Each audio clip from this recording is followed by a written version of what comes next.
Hello. Hi there.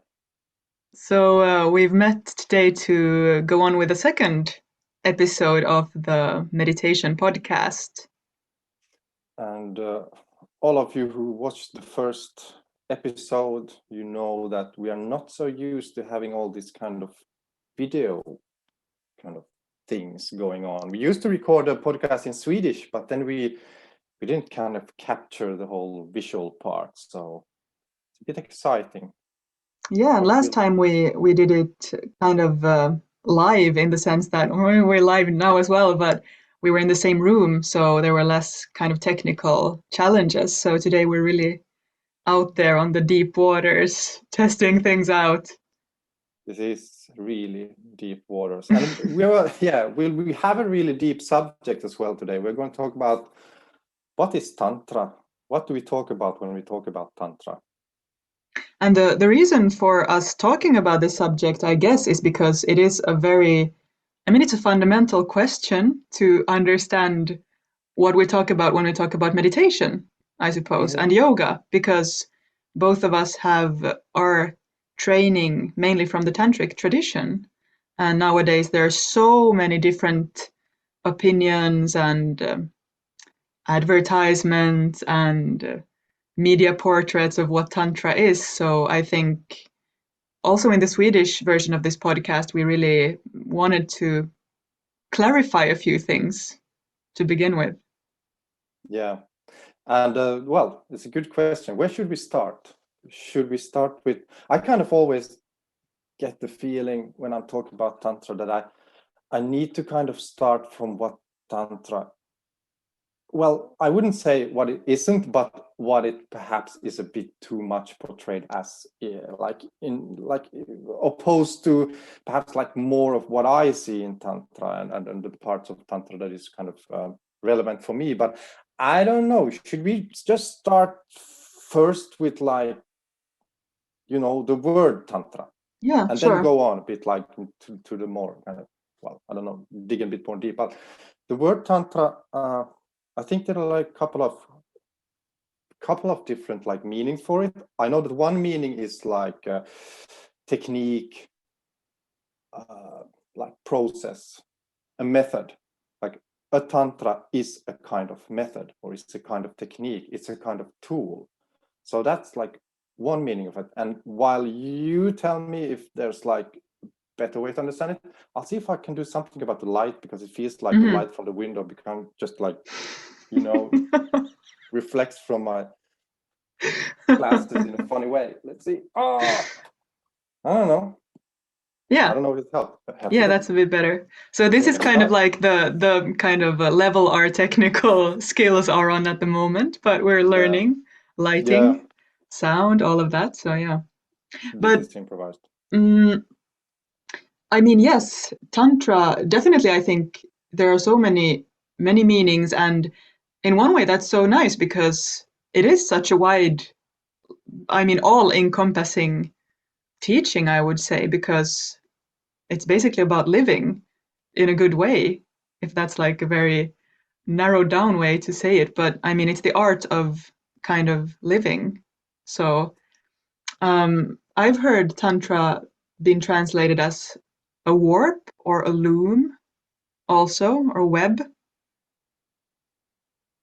Mm-hmm.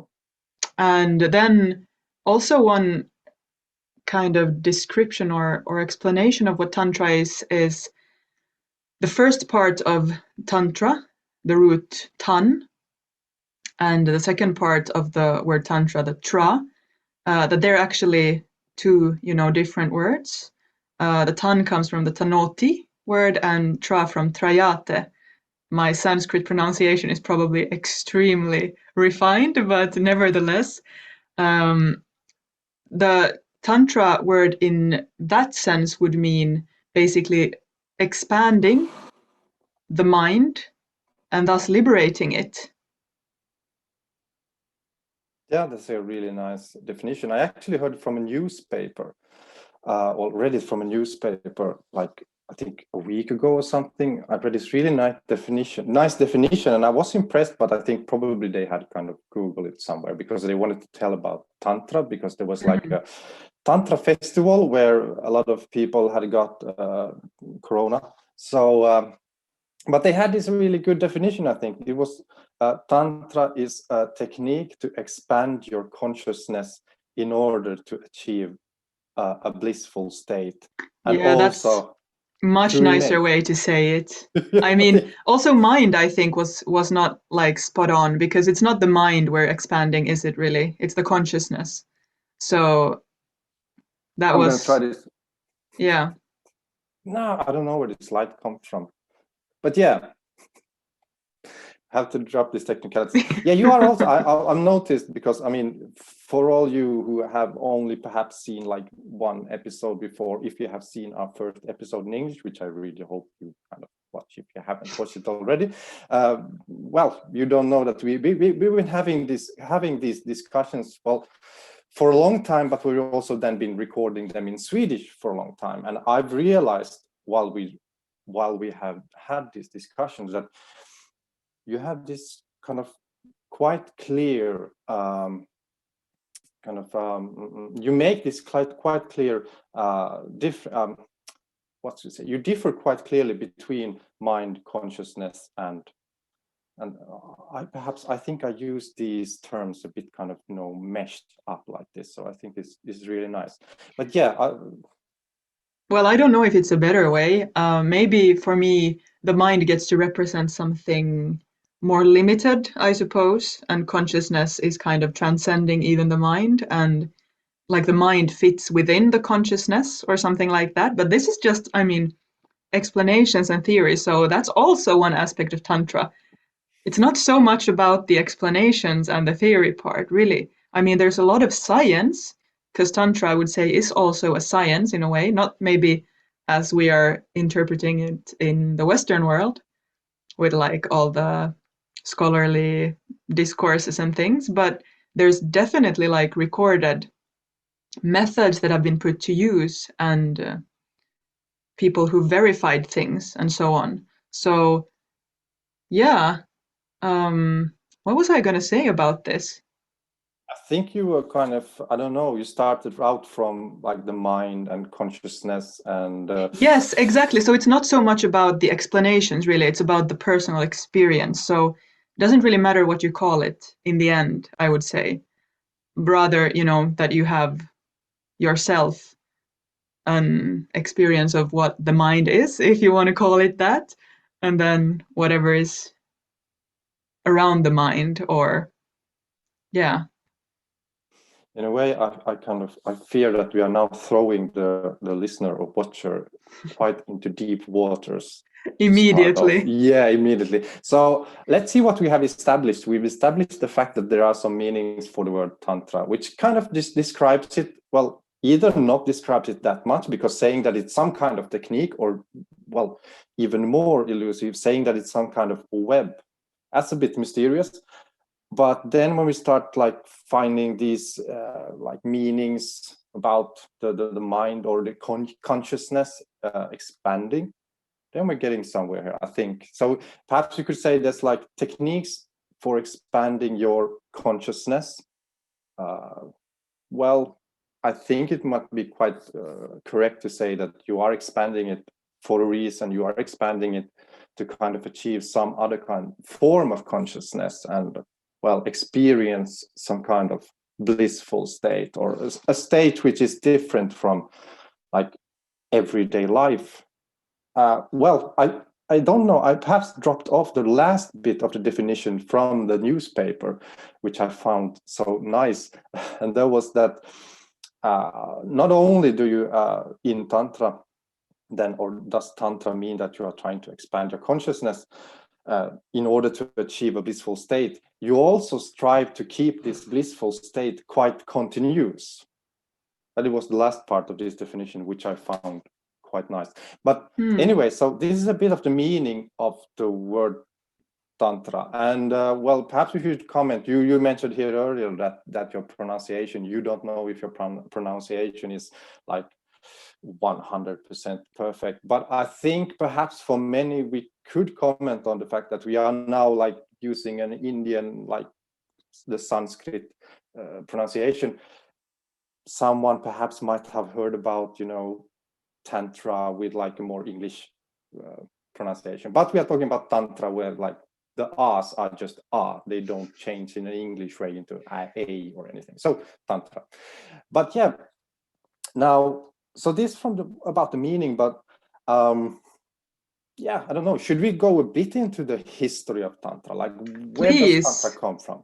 You're I think have always been the more learned one, or at least the one who manages to keep that kind of knowledge within your mind. For me, it slips quite quickly. So yeah, Yeah. Okay, well, yeah, you know, I'm a bit of the historian. I think history is interesting. Or then it's just like my teacher who always kind of wanted to get me to know this theory a bit more, and it was really important to, you know the origin and everything. I don't know, but well, first of all, when we talk about Tantra, for many, I don't know, there might be that the concept is kind of, it's a bit familiar. You perhaps know that it has something to do with like the yogic tradition, or someone might have heard of it also like in association with the Buddhist tradition. But Tantra in itself, it is of, well, how should you say? It is of Indian spiritual origin. It is kind of dated in a way, like not dated like old, but it is possible to name some like dates or years to like the origin of Tantra, or to kind of describe when practices that we now know as Tantra, when they started arising. And then we're talking about like 2000 years ago till like 1000 years ago. So it's the first millennium of like our Western way of like counting the years. So it's from year 0 to year 1000. So it's during that millennium that those books that have been like those scriptures, those like, well, also oral traditions that have been like called tantras. So there was actually there actually are books that are called tantras. They have the word tantra in their name, like the Mahanirvana Tantra or Vijnanabharava Tantra. So these are books that are kind of really explicitly central teachings that have been like considered to be like the backbone of Tantra. Although there are many different, of course, then directions. It doesn't mean that if you are studying Tantra, you kind of plow through all these books and you kind of weave them together. But probably you get to know some of these books called Tantra. And they're from the first millennium of like our Western way of counting the years. But of course, it should be mentioned that these practices, these kind of find them. Sorry, they can be found. Sorry, it's the English. From excuse like, me, yeah. the internet dropped. So you'll have to rewind a bit. Okay, What did let's you see say? where. Well, I think I was somewhere around when you kind of froze, so I didn't know that had you just kind of, you know, stopped like this, or was there some problem?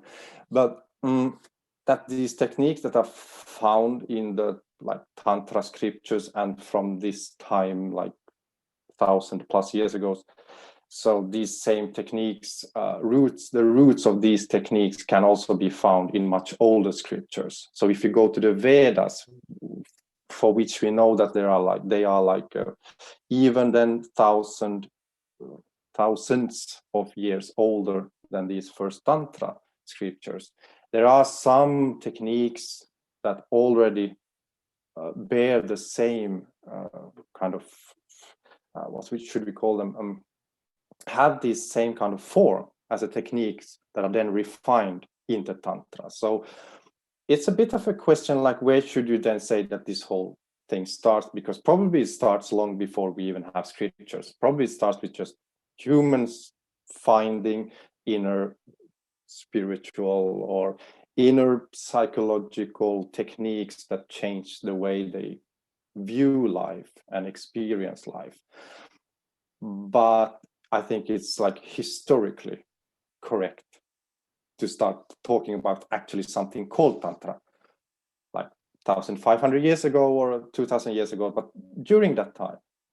So this is what we know, and this is in India. So that's why Tantra has both been picked up within the yoga tradition, because it has been very closely linked to what yoga is, but it also actually has been incorporated in the Buddhist tradition. So there's both like tantric yogis and there is tantric Buddhists. So Tantra kind of spans over both these huge traditions. Yeah. So you can now correct me if you... No, I think that was a very good description. And I mean, Tantra, I would want to maybe also connect it further, like to the modern world or the modern traditions, because you mentioned the kind of starting point of the recorded existence of Tantra between like the year 0 and 1,000, which is a big span. And then when we move a bit further still forward, when we actually start to have quite a lot of tantric literature, when we get into the, let's say, the 14th, 15th century, there's quite a lot of tantric scriptures being produced or written down. Then we start to have the big hatha yoga kind of wave, which springs from Tantra. And I think for those of the listeners, viewers who are not maybe so familiar with Tantra, then maybe at least hatha yoga is a familiar concept, because that's like all over the scene.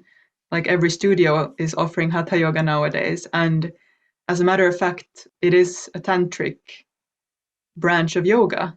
It is a very, at least in its original aspect. Um, and yeah, I mean, there's so many, like you mentioned, there's the Buddhist branch and there's the more yogic branch, but also within those there are so many different schools of Tantra and different kind of focus areas within those schools.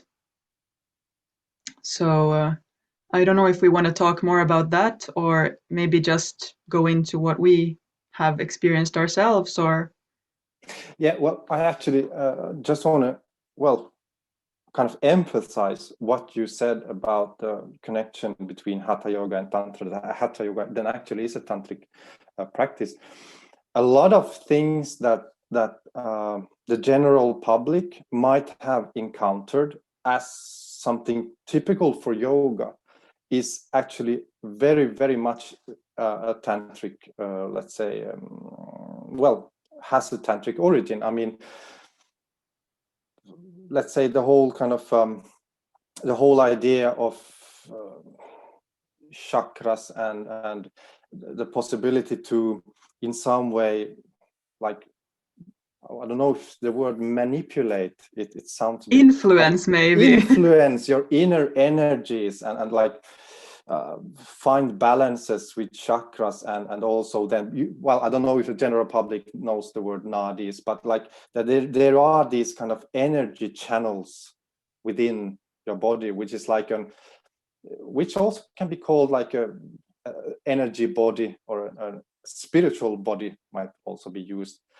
All these theories and the practices that are associated with it, those are very much a part of the tantric origin, and it has very much then been picked up by yoga schools. So a lot of these, like the inner parts of the whole yoga tradition, a lot of this comes from Tantra. And I would say even the more physical, like if we don't even go into the subtle aspects, which of course are always behind the more kind of how should I call them, the gross, like aspects of the physical yoga, because the asanas are not only moving the body in different ways, it is about influencing the energy, but also in general, just to involve the body itself is a rather tantric practice, or a tantric way to see things, that you don't try to neglect the body to achieve enlightenment or liberation, because some schools are definitely quite anti-body, and the tantrics are more of the, I would no opinion, but they kind of just say, you know what, you can use this vessel that you have, and through that you can actually do something really cool. So you don't have to like leave it in a corner and go on a meditative trip somewhere, by like suppressing it, but rather use it, and then like you'll use what is to elevate. Yeah. And I think that's maybe what drew me to Tantra, that there was this kind of accepting and inclusive way of seeing life, because I think that goes for other areas of life too. It's not just the body, but it's like everything that is given or possible in the human experience. The tantrics are like, yeah, that's cool, like experience it and use that experience to transcend it. You don't have to like be a nun or a monk to achieve something, and you don't have to renounce things on the physical plane to kind of realize things. So it's more of a like, through what is there you transcend. I think that's just really nice. It gives everything a much more allowing feeling, I think. Mm-hmm. First of all, I have to say we are now visited in this program by same little fellow who also attended the last session. He's now behind you on the, what are they called? The curtains. The curtain. Yeah, sorry. Yeah, the curtain. So I think it's really great that you've invited him or her. Yeah, it must be some presence here that really wants to be part of this. So Yeah, manifest his or herself. Well, yeah. I don't know. Yeah, we could perhaps just shortly mention that we are now, I mean, as you can see, we are in different places. You, Luisa, you are out in the archipelago in like the southeast part, no, southwest, sorry, southwest part of Finland. I'm right now in Helsinki, actually. So there's like some 3 hours between us, and that's why we are now recording online like this. But you are living out in a very beautiful spot in the countryside, and as you can see, there's natural life around you, and here everything is just kind of Sterile and dead, suitable for, well, talking about tantra. That's why, well, actually, yeah, as you said, there was really kind of when tantra turned up, it was really kind of revolutionary. And what I've understood from my teacher, at least, and what I've also understood from then like reading on the subject, there are scholarly like debate, discussion about the fact that might it be that tantra picked up on the the tribal religions that existed, like the tribal shamanistic practices that existed in India, that weren't really the orthodox Brahmanic religion that came, well, more from like that had come from the north with nomadic peoples. Now we are, of course, again talking about history, but the interesting thing, I think, with this angle of theories and of thinking is that there might be a quite big difference in the focus. As you said, there is this focus on like actually being also interested in the bodily experience, and like the really like the natural life, the life that you live in your real life, while the yoga, which has not at all encountered tantra, tended to be more like dualist, that there is the physical life full of anguish and like also like uncleanliness. What is the right word? Like this, you know, that which is not pure. Yeah, impurity. Impurity. And that these things, you know, you can't really mix the pure soul or the pure Atman, and this pure experience. You can't really mix it with this impure physical female illusion, because then it gets dirty and it gets soiled, and you know, you will kind of lose your soul in a way. While Tantra from the start was more interested also in how do you reach a balance, and how do you strike like strike a chord of like harmony between this so-called impure, this gross real life which we actually live, and this subtle like energy, spiritual is another word for it, like this energetical plane, this spiritual plane, this kind of transcendental plane. How do you like form a union between them? That was always, as I have understood it, that was always an interest for Tantra, and that was very different from the dualistic view, the idea that you have this pure and you have this impure, and you really kind of tend to strive towards the one and leave the other one behind. And that is not the tantric. Yeah, I think that's like what you mentioned also about the female aspect. I mean, it's also, I think, manifested in the fact that the more kind of orthodox Vedic leaning yogic streams have mainly, like you mentioned, been practiced by Brahmins and male Brahmins, obviously, and women have not been traditionally allowed to do the practices. And in Tantra, instead, the kind of female energy is revered and is even, is celebrated, and in some rituals like needed. You can't do them without a female representative.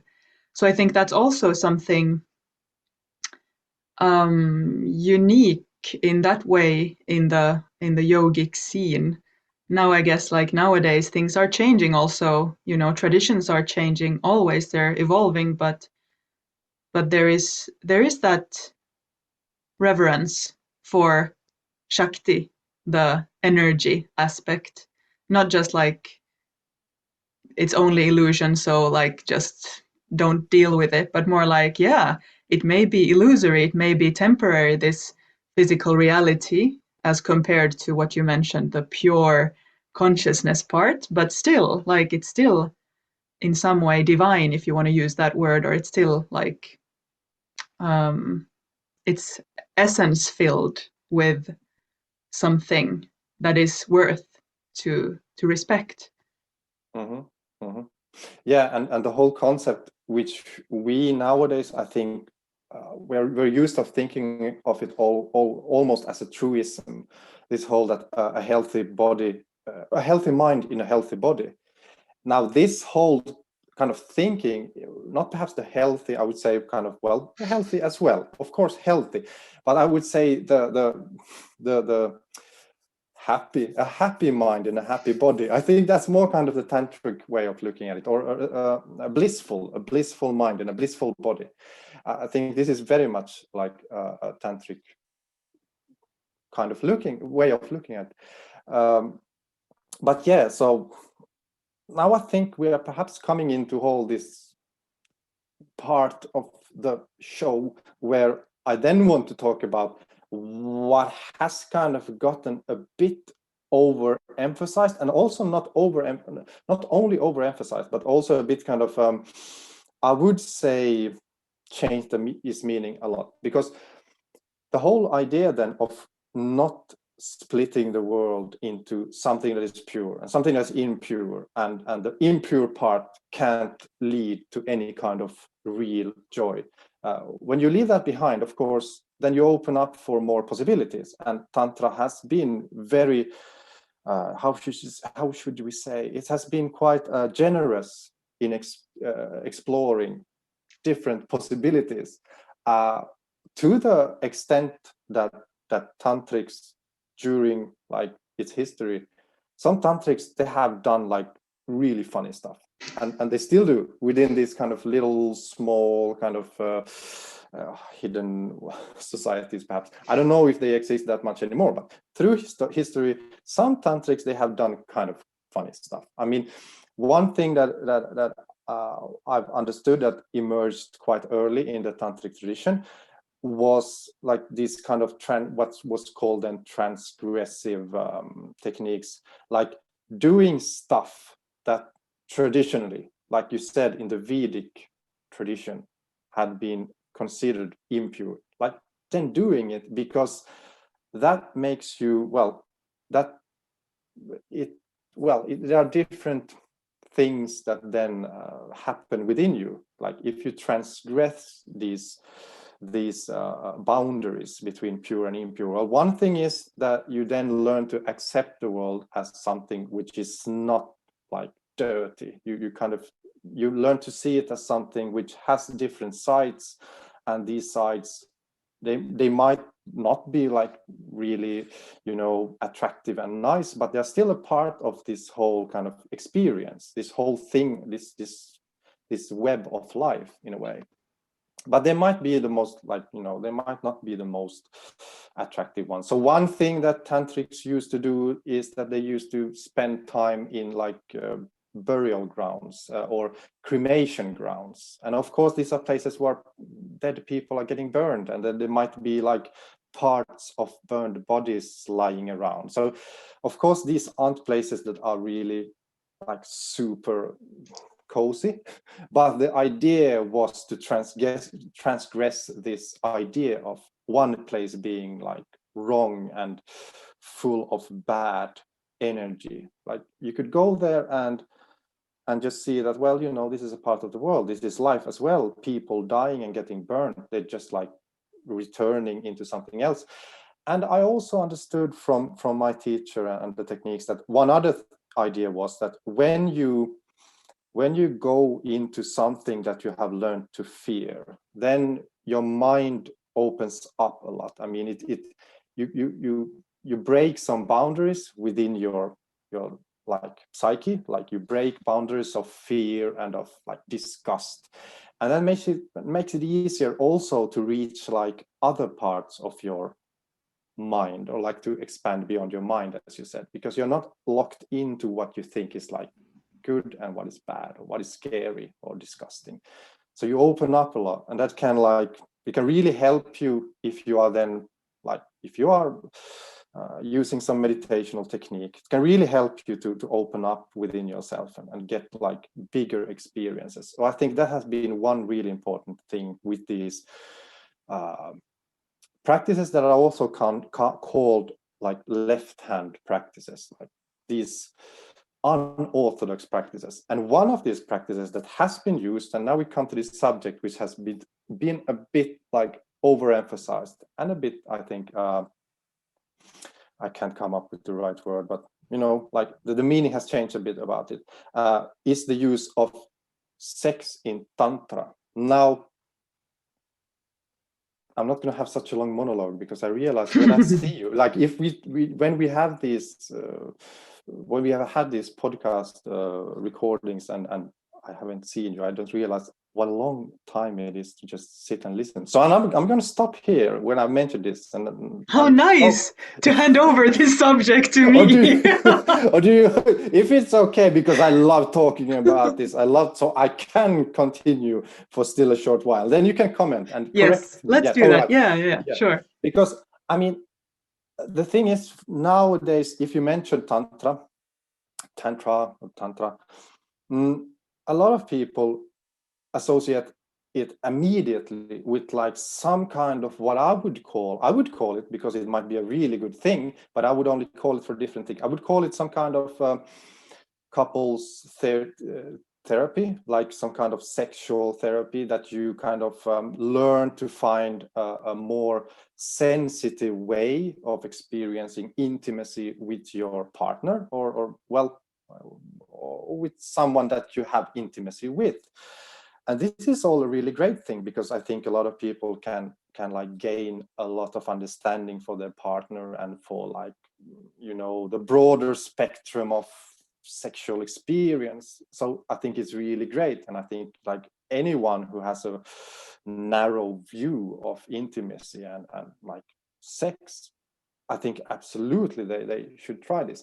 But the thing is that this is not really like, this is not really, you know, kind of in a way what Tantra has been that much about. There has been sexual techniques, and there are sexual techniques within Tantra, but I don't know if actually anybody nowadays teaches traditional tantric sexual techniques. Because what I've learned, at least, this line within Tantra, or these techniques that have existed within Tantra, they have been kind of not that sexy at all. They have been kind of, the idea has there been to use the sexual arousal and use the sexual energy that can come from, like, perhaps, well, one example is just from sitting towards each other naked with a man and a woman, and then just using the very kind of high tension that arises within, like, you know, the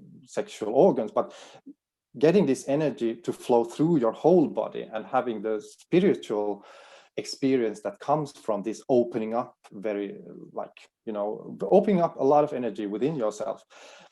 So that is something really different, and I don't know if that is how much that is practiced anymore, and well, no, that's interesting. But anyways, this has been like one possible technique within the part of Tantra, which is then more like traditionally called like the left hand, the more unorthodox part of Tantra. So the point is, it has existed. Probably somewhere they still do the classical tantric sexual rituals, but it's just one, like, part. Just like, I don't know how big it might have been, a tenth of what has Tantra, like I 10% think of what even Tantra is, less, because at probably least less. my teacher said that out of 64 tantras, it's one. So it would be like 1/64th, actually. Yeah, And yeah. nowadays in the media, it seems like it's the whole thing. Mm-hmm. So in that way, I think it's very, maybe because it's so juicy of a subject in the West, you know, where it's been quite at least a few centuries of very suppressed sexual kind of identity. I think Tantra was welcomed with open arms as a kind of, you know, hey, it's okay, you can do it, and it's okay, like, to find pleasure, find joy within that.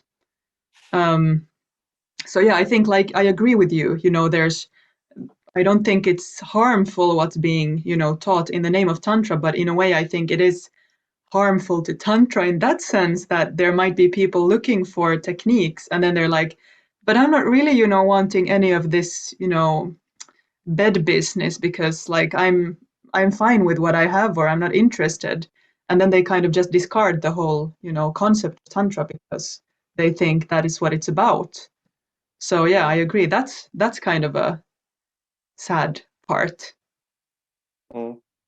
Yeah, because of course, I don't think, I mean, the thing is that I don't know, perhaps when, as time goes by, perhaps it becomes more clear that there are like two things just called with the same name. There is like Tantra, which is a huge tradition from over 1,000 years ago, and which has, as we have already discussed, which has influenced, hugely influenced, like both then the whole yoga tradition, and well, actually, because is the foundation of much which is called yoga nowadays. And also it has influenced Buddhism in a way, and you know, and then there is this Tantra, which I saw a good, there was actually, well, I don't know if you heard the term Neo Tantra. I also heard the term California Tantra. So But I mean, and that's the different thing. That's like, you know, there's some kind of sexual exploration, like sexual therapy, and it's a good thing also. But it would be easier if they would find another name for it. I really would recommend, and actually I think, well, use some kind of stronger word for it, because I think it would be fair.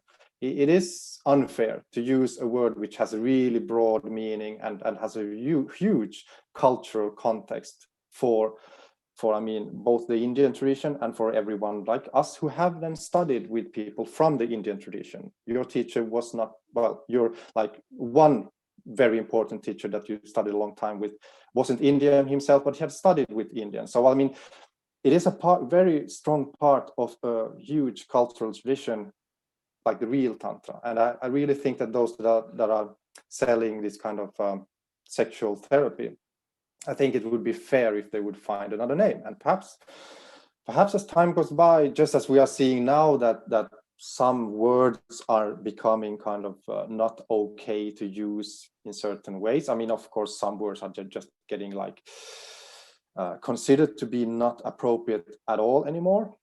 Perhaps we'll also see this, that some words that are like used in a way which is not fair towards their like origin, their cultural origin, that perhaps they might then, you know, become changed in a way, so that the sexual therapy would get another name. But yeah, so this is the reason. I mean, it should be mentioned that of course there is a bit of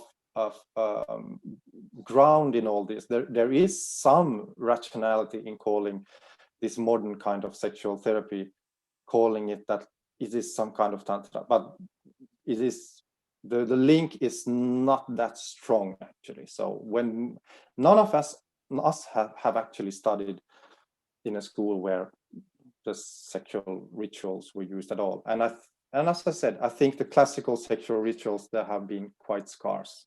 And I liked how you said that they weren't very, you know, that they were quite unsexy. I mean, I've only learned about these rituals in a sort of extremely theoretic, you know, dry theoretic way, um, and very little, in fact, because I think that it is such a difficult subject maybe to teach. And I think at some point maybe my teacher also realized that people aren't really maybe ready for this kind of, you know, teaching, because it is so sensational and people get really, you know, hyped up in a maybe not so conducive way. So other techniques are kind of more productive.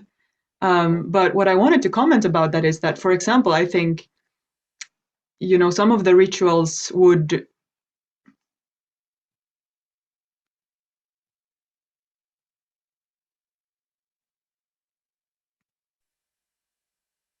Now I'm back again. Hello. So, okay.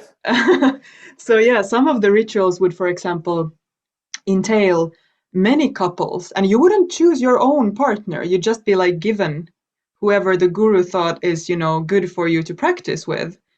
And then the guru would also be present. So it would be kind of like an extremely staged thing. And I think, for example, that would be very difficult for many to kind of accept, that that is, you know, the manifestation of that aspect of your life, that you don't get to choose, you know, the one you spend your life with, or, you know, sleep with, or whatever, that you just like, here is someone to practice with, and I will be watching and observing and correcting you. I think that's like, if the neo-tantrics, I don't know, maybe they would be up for that, but I don't think maybe as many people would be drawn to that part. So that's one thing. And then I was thinking about the cemetery thing too, that as far as I've learned, I mean, just like you said, there's the fear aspect, and and in the same way, I think there is a deep-rooted fear in the sexual encounter. There is something about losing yourself, I think, in that kind of really intense energy. In the same way as we're afraid of death, which is why the cemetery rituals exist, I think, because when we confront death, we kind of liberate ourselves also from that fear.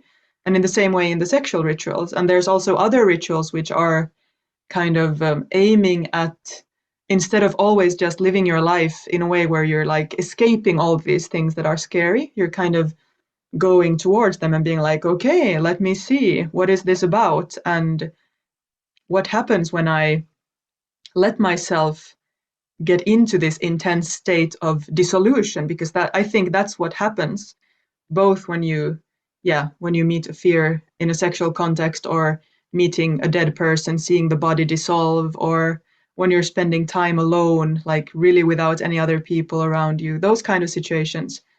And then when you've met those, then you can live your life really kind of in a different creative way. And I think that's what the tantrics realized. Mm. Yeah, I think perhaps we can move on, because now we touched on the whole subject of the, well, California or neo tantra. But yeah, exactly as you said, there is something that the tantrics realized, that by using different techniques and some of the techniques were then about, yeah, exactly as we have mentioned, they were kind of scary situations, or situations that were full of tension, and that changed your boundaries within your mind, within your consciousness. Now I don't know which word I should use, because now I don't know which one is the better word. I don't know. But anyways, we can use them quite now, like I think change between them quite freely, because that we haven't defined them so specifically. But the thing that I think then is a very important aspect of Tantra, and what Tantra is that it is a way of viewing the world and viewing well, life in as a whole. Oh, sorry, because my machine is making funny sounds. I don't know what it wants to tell me, but it gets really hard to be in the middle of a philosophical like discourse. I don't know. Some part of it is making plingy noises, telling me stuff.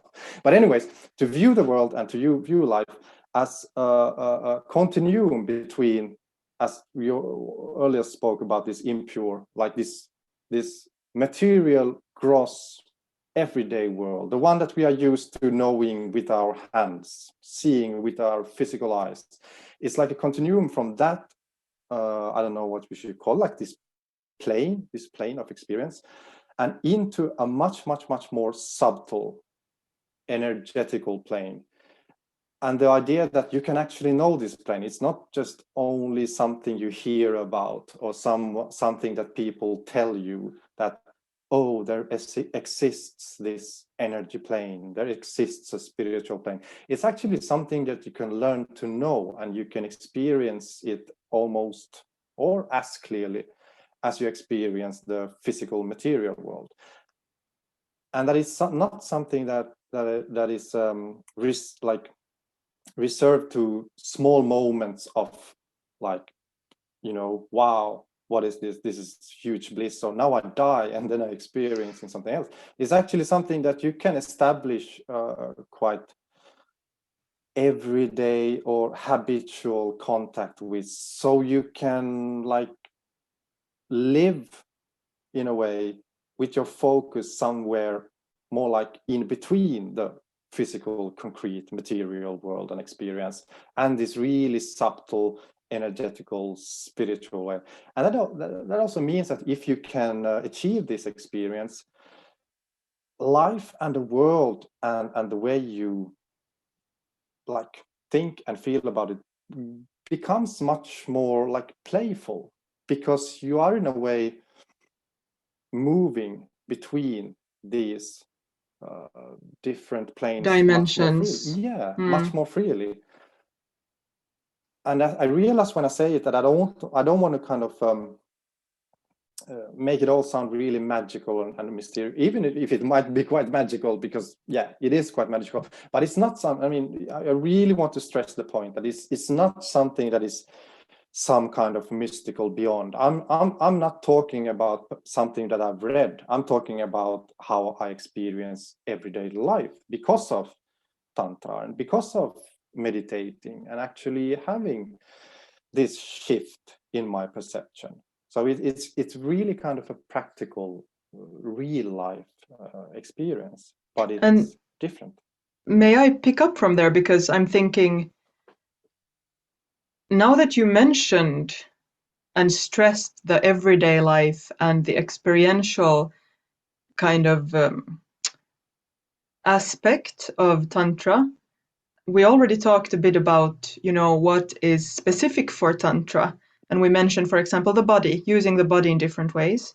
But I was thinking, should we also just quickly touch upon other aspects? You mentioned nadis and the energy, but I'm thinking also things like using sound, using mantra.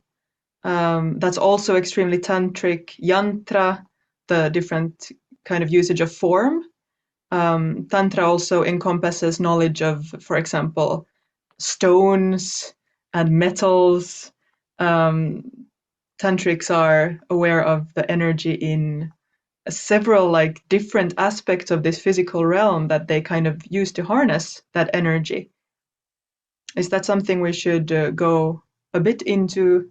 Just Yeah, I think you mentioned quite well. You mentioned quite a good list there, and and we are most certainly we're going to expand these different subjects in like coming episodes of the podcast. Like just like the concept of mantra.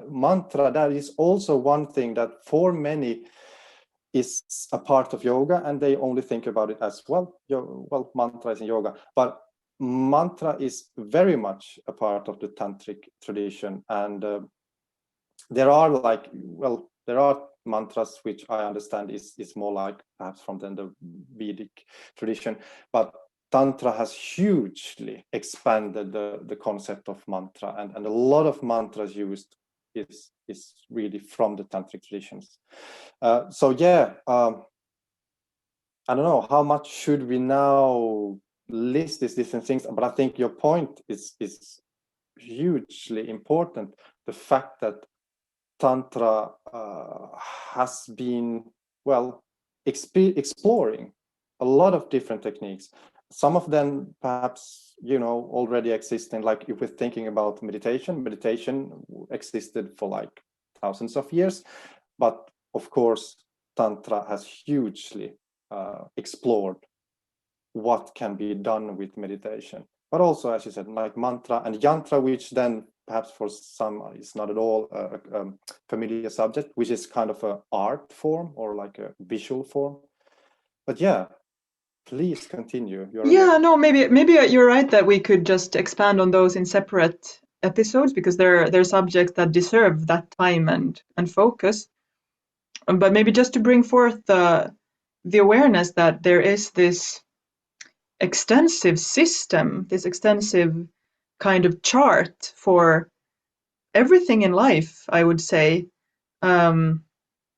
The knowledge of how the breath moves in different times of the day, you can observe it, you can get to know things.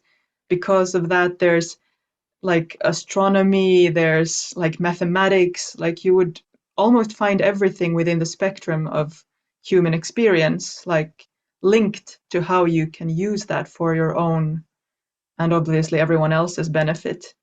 So I think that's also why Tantra for me has been so attractive, because it's been so practical, and you can find tools where you are. You don't have to like go anywhere else. Then of course we did, like we mentioned in the last episode, we actually went somewhere else to kind of soak in that knowledge, but it is meant for anyone, for the everyday kind of person in the everyday life. Mm. Yeah, I think this is a really important point with Tantra, because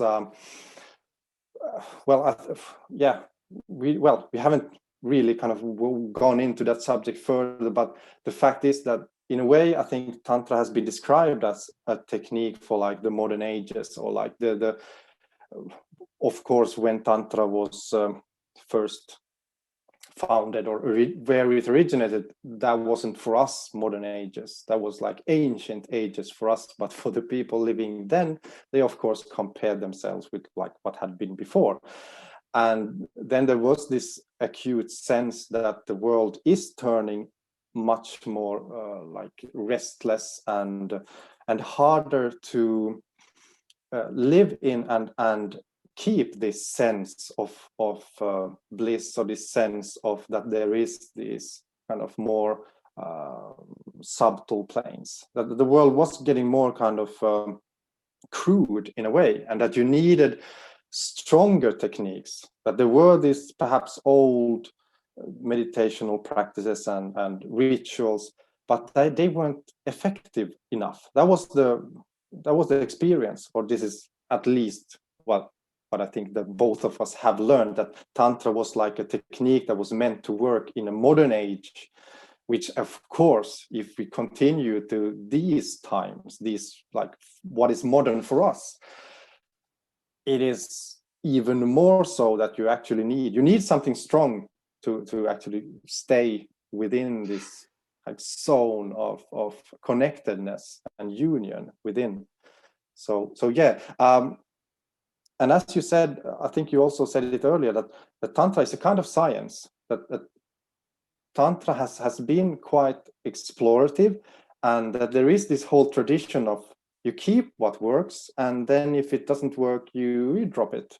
And that makes it scientific in a way. Of course, not scientific as you measure stuff and you can show it in laboratory, but the idea is it's scientific in the way that if it doesn't actually work, if other people tests the same thing and they come to the conclusion that no, this does not work, you skip it. You conclude that it's not worth carrying on. So I think in that way, it's kind of a scientific method.